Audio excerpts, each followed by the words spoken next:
오늘 내용은 물두멍과 또 관유와 향품에 대한 것입니다. 먼저 물두멍에 대한 부분을 살펴본다면 회막에서 봉사하던 여성들이 거울로 사용했던 놋을 주 재료로 만들었던 것입니다.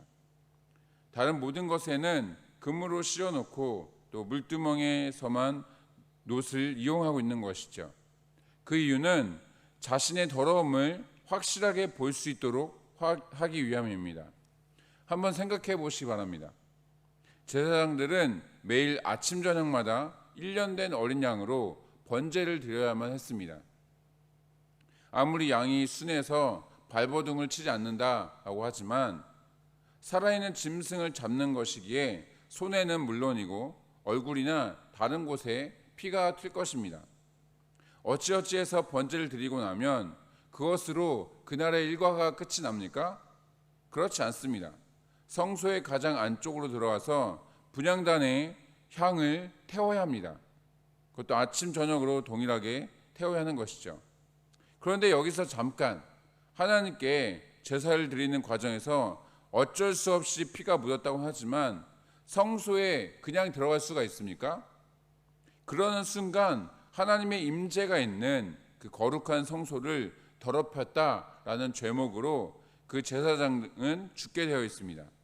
게다가 간간히 부는 모래바람에 장갑, 양말 아니면 운동화, 구두 이런 것이 없었던 시대여서 손발은 기본적으로 항상 더러운 상태였습니다.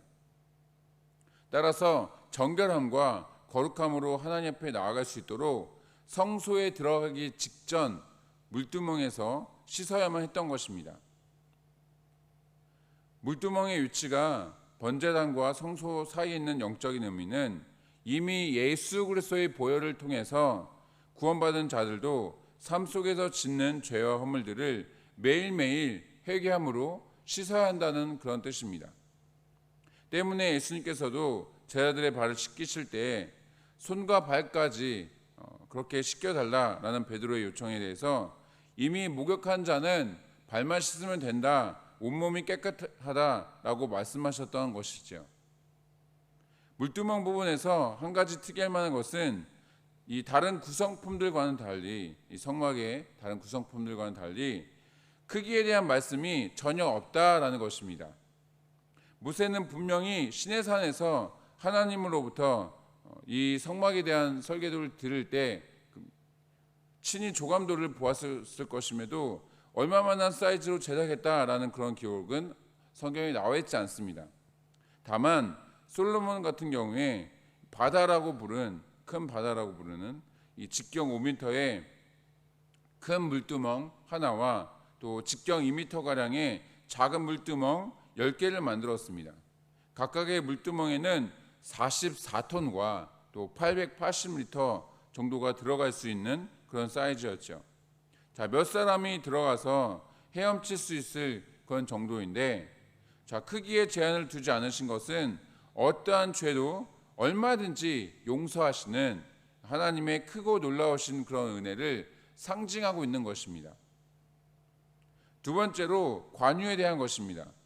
관유는 여러 가지 최고급품의 향품과 또 감람유를 섞어서 만든 것인데 성막의 기구들이나 또 제사장들을 거룩하게 구별할 때에 사용된 것입니다.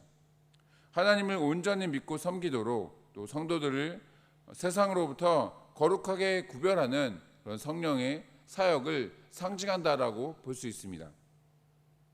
특별히 상등 향품을 가지고 관유를 만들라고 하셨는데 모략, 육개, 또 창포, 계피, 감람유 등을 지정한 분량과 또 비율대로 만들도록 그렇게 지시하고 계십니다.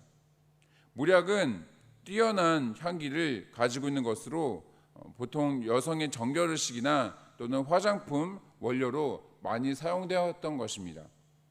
아기 예수님께서 태어나실 때 동방박사들이 예물로 가지고 오기도 했고 또 십자가에서 예수님께서 돌아가신 그 이후에 장례의식 때 사용할 목적으로 니고데모가 가져오기도 했던 것이 바로 이 모략이라는 것입니다. 향기로운 육개는 우리가 알기 쉽게 말씀을 드린다면 시나몬 또는 실론 계피를 의미합니다. 부드럽고 단맛을 내는 그래서 디저트 같은 것을 만들 때 주로 사용되는 것이 바로 시나몬 또는 실론 계피라고 하는 것입니다. 뒤이어서 나오는 계피는 우리가 일반적으로 접하는 이 카시아 계피라는 것인데 매운 향과 또 알싸한 그런 향을 내서 주로 약재로 많이 사용되고 있는 것이죠. 창포는 연못가의 습지에서 자라는 아주 독특한 향을 갖는 그런 다년생 식물에서 얻을 수 있는 것입니다. 정결하고 거룩하게 하는 용도로 사용하는 것이니만큼 아무 것으로 그렇게 제조할 수 없었던 것이죠. 이것은 하나님의 일을 위해 쓰이도록 드리고자 한다면 가장 좋고 또 온전한 것이어야 한다는 그런 사실을 가르쳐주고 있습니다.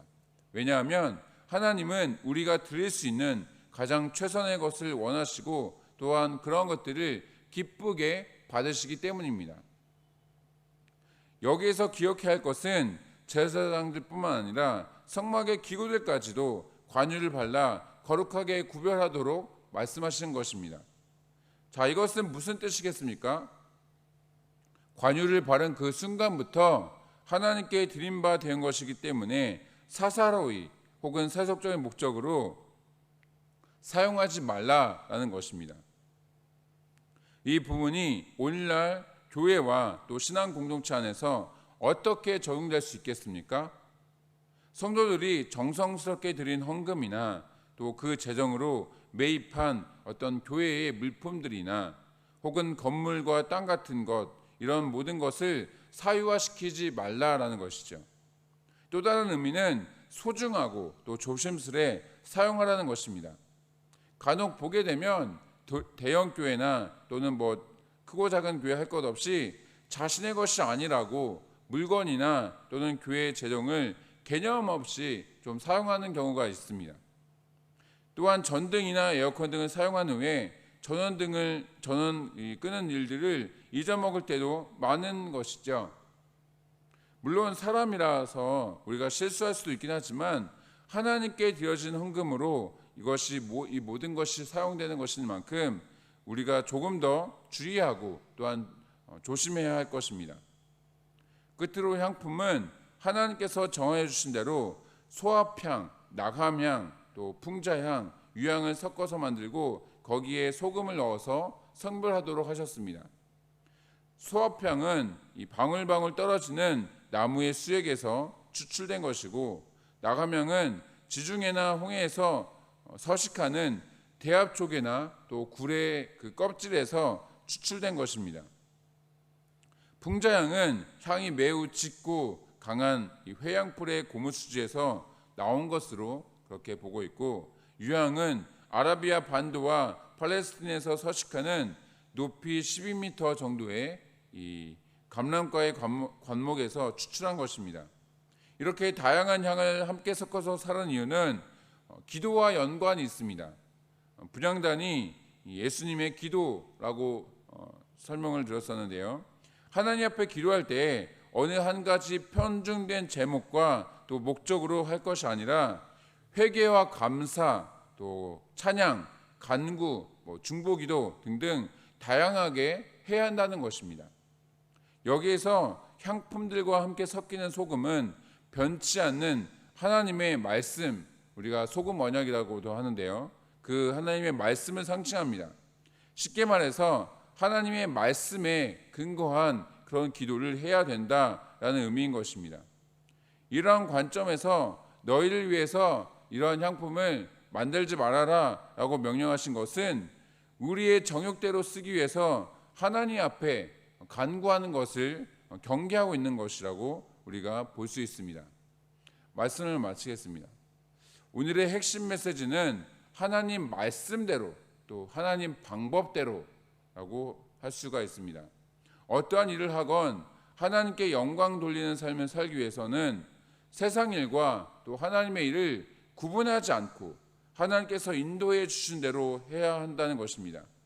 자, 그렇다면 그 하나님의 말씀대로 하나님의 방법대로 그 말의 반대는 무엇이겠습니까?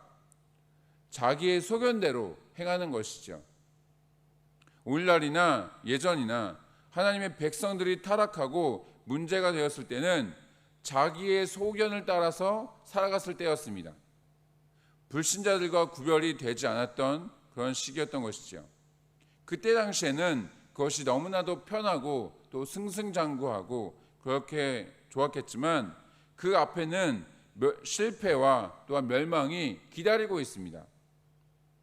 여러분들의 모습은 어떻습니까? 혹시라도 불신자처럼 소견을 따라 잘못된 길로 가고 있지는 않은지, 아니면 하나님의 말씀과 방법대로 온전히 잘 살아가고 있는지 점검해 보시기 바랍니다. 그렇게 해서 오직 하나님을 위해서 살아가기 힘쓰는 저와 여러분이 되시기를 주님의 이름으로 축복합니다. 이 시간 구국 기도문을 읽으며 우리가 베트남을 위해서 또 나라와 민족을 위해서 또 교회를 위해서 이 시간 함께 합심하여 기도하도록 하시겠습니다. 함께 기도하시겠습니다. 코로나 사태 속에서도 신실하신 하나님을 더욱 신뢰하게 해 주시옵소서. 이 모든 상황을 믿음으로 버티고 인내하며 회복을 경험케 해 주시옵소서. 코로나 재난으로부터 모든 성도들을 눈동자처럼 지켜 보호해 주시옵소서. 코로나19가 베트남과 대한민국과 세계에서 속히 지나가게 해 주시옵소서. 모든 가족과 함께 마음과 정성을 다해 하나님께 예배드리게 해 주시옵소서. 모든 성도가 경선에서 회개하고 또 의로운 삶의 열매를 맺게 해 주시옵소서. 교회의 생명사역을 적극 추진할 수 있는 여건을 속히 허락해 주시옵소서. 성도들이 처한 모든 환난과 어려움 가운데 피할 길을 허락해 주시옵소서. 성도들의 생업과 삶의 터전을 지켜주시고 결코 좌절하지 않게 해 주시옵소서. 이 땅에 확산되고 있는 코로나를 막아주시고 완전히 종식시켜 주시옵소서. 존귀하신 예수 그리스도의 이름으로 기도드리옵나이다. 아멘. 시간 계속해서 나라와 민족을 위해 또 교회와 어려움 가운데 있는 성도들을 위해 그리고 여러분 각자의 기도 제목을 가지고 함께 기도하도록 하시겠습니다.